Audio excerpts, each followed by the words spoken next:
So, Hello, we are Geeks Assembled, and cheers. yeah. Today we are talking about a 1986 anime movie based on a long-running manga comic, also a TV series which was running at the same time this movie came out as well. So as I say, it's from 1986, and we're talking Fist of the North Star. Very violent for the time for animation, but that's what Japanese were known for. And so, no further to do, we'll go around this small gathering here with opening thoughts on Fist of the North Star, the anime movie. So, Susan. Well, I like it. It was pretty amazing. The story was about a guy whose brothers or brother and sort of dojo brother were man, this is going out of focus. Just a moment. I'm going to switch to the other one. Okay. Two brothers and some a dojo brother who are like fighting for the title Fist of the North Star. And the title Fist of the North Star came with super amazing powers and super speed. And it was, you know, they were fighting for this woman, and there was a couple of kids in it that were, part of the whole process of, and it was post-apocalyptic, like Japan had been nuked and everywhere on the planet had been nuked, and there wasn't much vegetation left. So what were people eating? That was what I was wondering. They must have been eating each other. Anyway, there was just so much destruction there, there were incredible fight scenes, and so yeah, it wasn't a bad bit of anime. It must have been, what do they call those things, OVAs, when they're not part of the manga storyline. And so yeah, it was one of the first. I mean, it must have been like probably first 50 movies and stories that were animated this way, because the animation style is really, like, in terms of what you see now, it was really primitive. There wasn't a bunch of whoppy butts and big boobs. They were just like, normal physiques, and these men, except for when they were like super powered. Anyway, God, so much. It was interesting. The colors that they used were they used a much greater. Since we reviewed Akira has a very narrow color scheme. Like, there's only like 12 colors used. This one, they used the whole rainbow. It wasn't a lot of green, but they used the whole color scheme. Anyway, the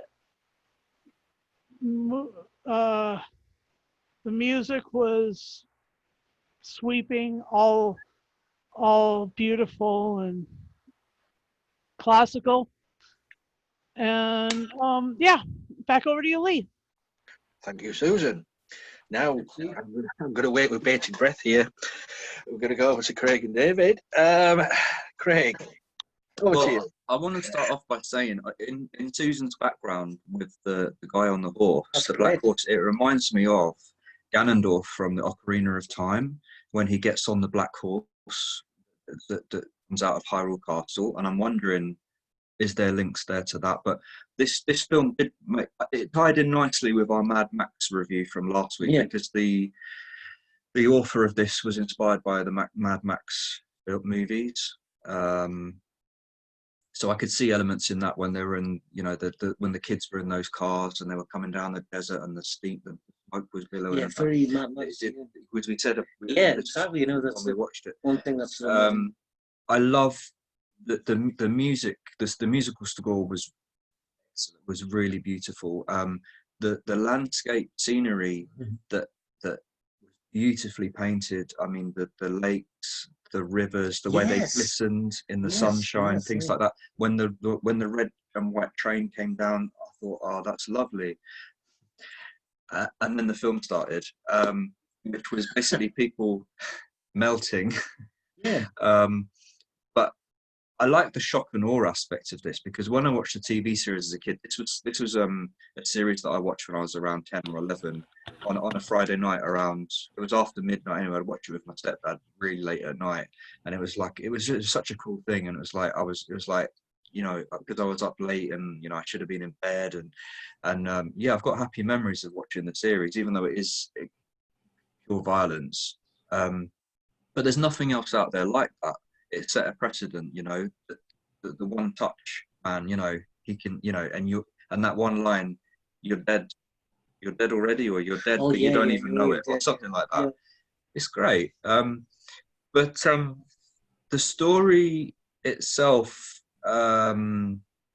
maybe I think it was better as a TV series, because there was character development, everything could flow. I think they've shoved everything together, so I think it struggled as a movie for me personally, because I tried to fit everything in a short space of time. Basically, I think that's what's happened, and I found it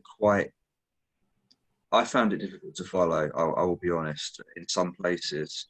But I mean, the storyline. I mean, this is classic manga where it ties in with the Hiroshima event, and a lot of manga is based on, you know, apocalyptic aftermath of atomic bombs that have happened. Obviously, it was, you know, in their culture, it was a shocking thing that happened in history as well. So I get that's why it's ingrained in their culture and their animes and things. The post-apocalyptic worlds were interesting. Under the mantle of Kenno, the King of the Fist, I like how there was other fists that came together, and they fought their way through the Empire's capital city, yeah, I felt I really hated the character at the beginning, you know, after he stuck his fingers in the guy's chest and took the woman, and I was so happy at the end. I was like, you know, good, you know, you deserve it. You know, and Kenshiro, he emerges at the end to be victorious over KO and rescues Lin. Yeah, Lin. You know, yeah, I'll stop waffling now. Yeah, I think. What do you think, David? Yeah, I mean, I thought the graphics were brilliant. At the opening of the scenes with the cherry trees. What's that Japanese artist, Lee? You know, Hirosage. You might know Sue. Who does the waves? Yes. Yeah. Oh, it's so beautiful. It's had a sort of reminiscence of that to it, like. And I thought, oh, this is going to be interesting. Maybe it's going to be like kind of metaphysical, but. Like Susan was saying, like, you know, what were these people eating? Because they all look pretty healthy in it, even though there's no food on the world anymore. Like, these guys are like muscularly bound. Maybe there's a cannibalism suggestion, you know. The strange Japanese story, very strange, you know. It all seems quite dark, very dark, you know. And yet they're quite an ordered society in their own way, you know. But because he was inspired by a lot of martial arts movies as well. Okay, right. So when he was doing acupressure points, that's what inspired him on Hara's knowledge about pressure points as well. Because you remember that one in Kill Bill when he does the 5-fingered pressure point. Like, I remember he says, maybe they got the idea from this. Definitely. It's quite interesting. But I must admit, I'm really interested in Magna to sort of check it out now. Like, you know, but the storyline again, like I got a bit lost sometimes, you know. Didn't seem to kind of sort of control it. Like Greg was saying, some of cobbled together all these ideas to try and push it into a movie for a space of time. You can't do that. You've got to develop the characters. You know, I think Ken was quite an interesting character. You know, and Lynn. And there was one scene where she couldn't, she wouldn't open her eyes. She wouldn't look at the truth. You know, whatever. Like it was quite interesting. Like, yeah. But I'm pure sexist. yeah. I mean, if you think Game of Thrones was Sexist. this is, but you know, But Just anime is. I like, you know, Yeah, it's an art form. Absolutely. You know, I mean, I couldn't do that kind of, you know, drawing. Like, you know, it's, freedom of expression. Yeah. yeah, They published it as a comic in 1989. 16 After chapters. Yeah, yeah. And then it was put into a graphic novel in 1995. So it was a television series, and then an OVA, and then a manga. And guess who? Right. Guess what? Guess what? Sexy comic took it over? Oh gosh. The Viz. Great. Yeah. Hey, talking about Viz from Newcastle. I met the guy, Lee. You know, Susan. It was like a underground cobbled together with like stapled together photocopies of like characters. You know, styled on the Beano and the Dandy in England. You know? And it was really. The guy himself, he was a bit unhinged, a loose cannon. There is like a culture of otaku that is really interesting. My roommate in California that I lived with for 8 years, an amazing man, was completely basically housebound. Only went out to do some, you know, News, yeah. movie, go to a restaurant, and maybe do a little shopping for food with his sister, who also lived with us. But he collected manga and he collected anime, and that was his like life focus. Yeah. And you know, it's so singular that he never worked, he never went to school, I mean, it was just, that was his only focus. Yeah. And so yeah. You should watch The Legend of the Four Kings, because that is a great manga. well, you see, I mean, I remember owning the movie on VHS years ago when I was younger, and I don't know what happened to the video, but rewatching it this week. It was released in the 80s on VHS. Yeah. So watching it this week. Spread across. There was 24 episodes on 8 cassette tapes. Yeah. Was it a big one, Lee? No, it was the movie I had on. It's the second time we've been asked that. How big is it? I've seen his Google Drive. All right, okay. And rewatching it again this week, it surprised me how much my view on it has changed. Yeah. I enjoyed it back then, and I'm going to agree with Craig and David here, it was a bit confusing. Now, I must have understood it when I was 18, but now I don't know. But for me, it's the animation, the anime. It's just, It is beautiful. of its time, mid-80s. All the Japanese animation was so similar to this. I mean, back in the 70s and 80s, I mean, you had, you know, Battle of the Planets, anime, so similar artistry. It was just, it brought back memories, because the Japanese did, and you know, for me anyway, had, you know, children's cartoons in the UK, dubbed of course, but they had the full reign of it, didn't they? The Japanese anime for kids cartoons, you know, and Do you know how much it did at the box office, Lee? Hey, get this. go on. 1.8 billion. Fucking hell, man. That's a lot. And That's a lot of money. you're right, yeah, and it cost 700 million to make. 700 million. 700 million. Legend of Rayo, Chapter of Death in Love. But that's yen. That's yen. Yeah, okay. Oh, right. Okay. But that's still a lot. It's still quite good. That's still about 15 and 6. Basically, if you include Legend of Rayo, the Chapter of Death in Love, plus Legend of Rayo, Chapter of Fierce Fight, like the whole franchise, it's worth $32 million. That's what Are you they've made. saying Legends of Ray Earth? Yeah, that one. If you combine them all, like as a franchise, that's what they've made all around. So was this part of Legends of Ray Yeah, Earth? it was like from the same company. But was it the story? Did it come out of that? I'm not sure. I'm not sure. I didn't see any of the characters from Ray Earth that I remember. Mm. I'm sorry. They did. There was a mini series called The New Fist of the North Star, in 2003. Mm.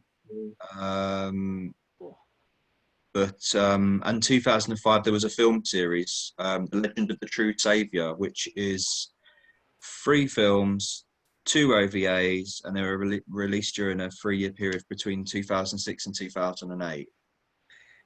I mean, they're quite successful for them to be doing that. Yeah. But for me, what I like about these sort of animation is the animation, the colours, the drawing, but also they didn't hold back on the violence. It was very bloody, but also funny at the same time. And with the striking with the fists, and I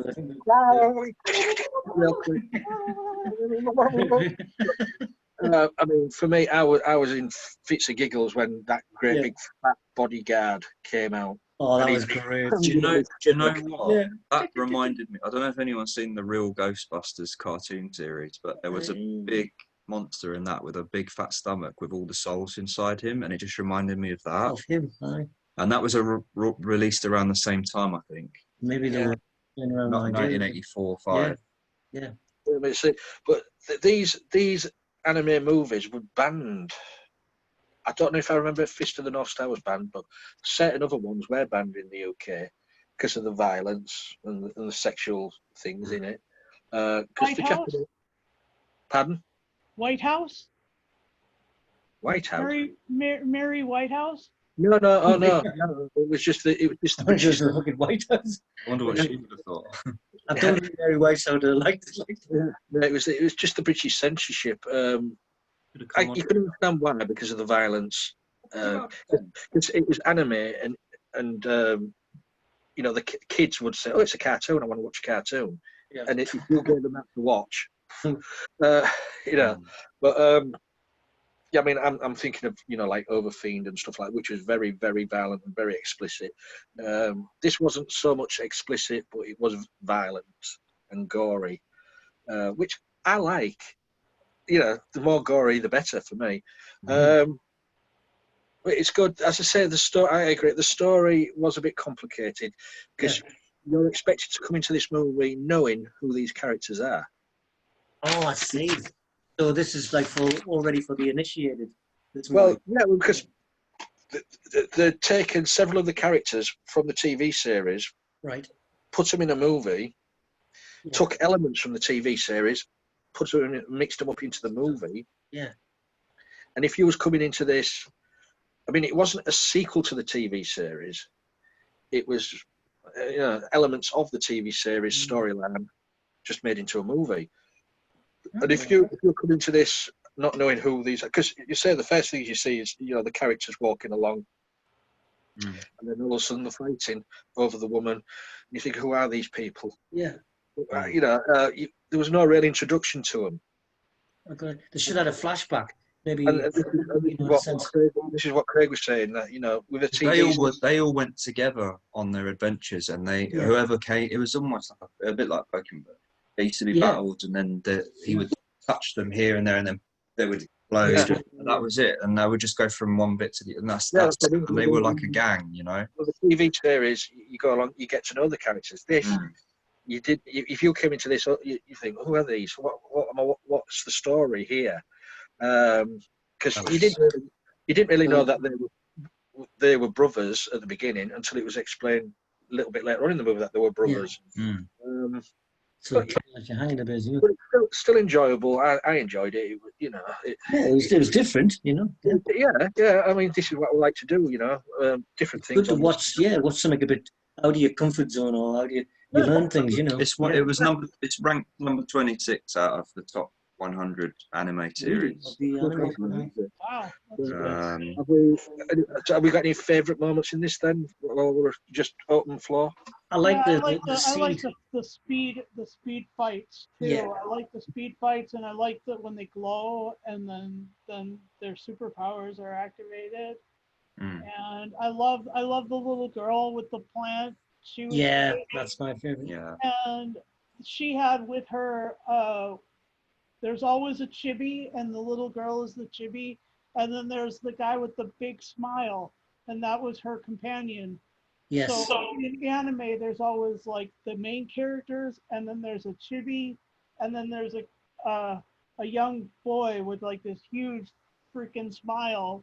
And I mean, in pretty much all anime, there's that's a standard, and that was fun, and it was great to see them together and working it out. Those two kids. And there was a lot of wish fulfillment in this, you know, and like a lot of anime, the lighter the hair color, the more evil the person. The darker the hair color, the more honest and upstanding the person. Maybe that represents Aryanism or something from Could be. Second World War. And I agree with Craig with the nuclear thing. The people who lived through World War II were the only generation of humans that nuclear from Japan are the only generation or the only people of the only human beings who ever lived through a nuclear blast that was aimed at them. And so, yeah, of course, that's going to like resonate culturally for a long time. Absolutely. It's going to be in the psyche for forever. Yeah. And then like you guys were saying, there wasn't in most OVAs, there's no character development because that was done in the series. It always is done in the long form series. I tried to get into Vampire Night with the movie, the OVA, and I was so confused. And I mean, I tried to do that with Rosario Vampire, and I was really confused. And so I gave up doing that and just started watching series after series of anime. I mean, Inuyasha, I had to watch pretty much the whole thing. I couldn't watch any of the movies because they were confusing. But anyway, that's not what we're reviewing. So talking of confusing, remind me, was it explained in this? Was it the seeds what brought him back to life? Yeah, the seeds had this powerful influence, and then all she did at the end was plant them. And I thought, well, she should have done that at the beginning, but because the film there. Yeah, because the seeds got spilled on the ground, and then all of a sudden he came back from the bottom of the crevice. You know, I thought, what's going on here then? My favourite scene was probably seeing the flowers grow at the end. Yeah, it's nice. But like maybe the seeds were like metaphorical, you know. It's like the seeds of humanity again. Yeah, exactly. You know, it represents after new life. New life, you know, rising from the ashes. That was the nicest part of the little girl. Exactly. Yeah. You know, Wall-E and you mentioned that. Yeah, we said it had a similarity to that. Wally. But I think this film it's considered one of the most influential mangas because it set the precedent for all other mangas Really? for the ultra violence, the death scenes at the two characters as well. It is obviously tied in with what influenced Mortal Kombat, and Yeah. the end scenes there from the Wow. but yeah. And in 2010, I think from the film, some of the one-liners became internet memes. You were already dead. One of them was called, in 2019, there was one called Ome Wa Mao. It went viral on TikTok. It topped Spotify's viral top 50 chart, but then got taken off after a copyright claim. It was one of the samples from the Japanese songs that was in there. Yeah. Oh. I mean, as I say, I don't like the violence, and I thought the computer game came out 2 years ago on PS4. The fight scene between him and his brother, with the scarred head, face with the clamps on his head. Yeah. That was just horrendous. Mhm. His ending, with all the blood coming out. That I loved it. Maybe that Yeah. inspired Timeless Children episode with the Cyberman with the half human head. And also, remember we talked about Creed. Sorry, I know I shouldn't talk about Doctor. Assassin's Creed, the very Yeah. similar, The way he was dressed was just like Assassin's Creed. I think it set it. Or Phantom of the Opera. Yeah. Everything influences something. Something else. Yes. Yeah. But that for me, that scene with the fight scene with him and his brother was just awesome. And as I say, with the little girl with the one little plant, I mean, that is the symbolism of hope, isn't it, in the future? And you see that in nearly every Japanese anime. There is always this symbolism of the future, hope. I'm positive there was something like that in Akira. Groot. Groot. Yeah, Groot. Okay. Sometimes I wonder how Craig's mind works, but we'll get there in the end. I am Groot. I am Groot. Yes, you are. Like Susan said, they're the only civilization that actually were picked out. And nuclear attack, nuked. Yeah. Christ, that's really got to resonate in your fucking head forever. Yeah. So, if anybody, should we go to final sense scores? Yeah. Okay. Go on then, Craig. Over to you. Final sense score. Okay. The animation, I love the animation and the soundtrack.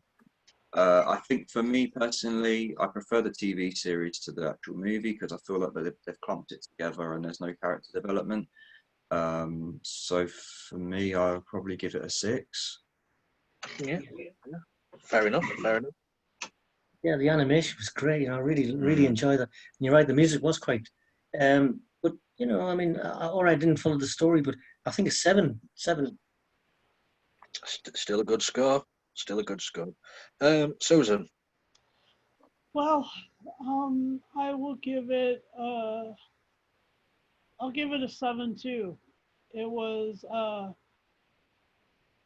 I didn't know that it was connected to Ray Earth. Otherwise, I would have watched it with a bit different mindset. But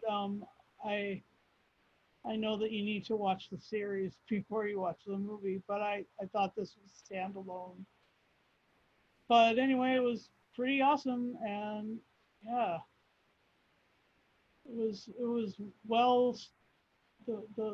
I just think of the soundtrack and how beautiful that was, and how beautiful the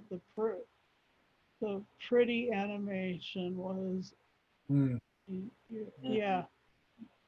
That's my For me, the animation is just wonderful. The color is wonderful. The violence is right up my street. and the action, of course. The only downside for me was as it's been, the story was hard to follow. It was slightly confusing. So I'm going to go higher than any of you lot. I'm going to go 7.5 though. So, it's still enjoyable. You don't need to have a high intellect to watch these things. But just for me to sit down and watch that, the skill of the animation, it does it for me. All the hard work what goes into making these sort of things, you've got to appreciate that. So that's our review discussion of Fist of the North Star. I'd like to thank Craig, David, and Susan for joining me, talking about this anime. You guys out there, let us know what you think of this. Please leave a comment. If you'd like to join us, message us, and we'll try and get you involved in the casts. We're on Facebook, Twitter, YouTube, all over the place. We're on social media. On YouTube, if you want to be notified from new videos, subscribe, ding, hit the bell button, and it'll ding every time we put one up. So until next time, be safe, and just don't be violent to each other. You are already dead. You are already dead. You see that? This there can only be one. Devil finger. This is a lethal weapon. We have been slowly killing you all the time we've been watching this cast. I see. When are we doing a When are we doing a YouTube live, Lee? Don't confuse me. Don't confuse him. Until next time, you guys out there, have fun, be safe, and we'll see you next time on another cast. Bye for now. See you later. See you, Susan. Bye.